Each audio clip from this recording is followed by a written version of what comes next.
Hey guys, in this video, I will show you how to blur videos in Canva. Alright, so let's begin. To get started, you will have to log in to Canva. Then simply click on Create a Design right here and open up the video function.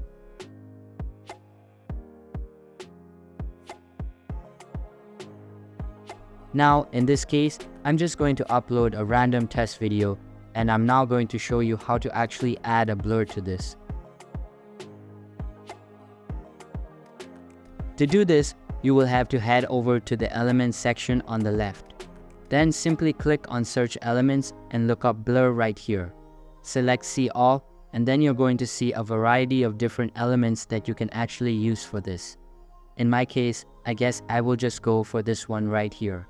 This is just going to come down to your personal preferences. I can then blur out certain parts of the video. I can put it wherever I want.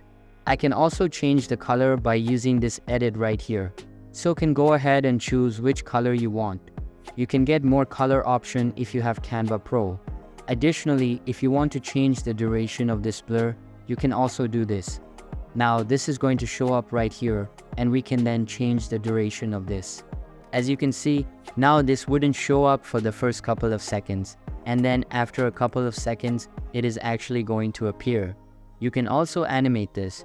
You're going to have a lot of different options. This is basically going to come down to your personal preferences. So that's basically how you can blur videos in Canva. So that's all for this video. Consider subscribing if you find it helpful, and I'll catch you in the next one. Thanks.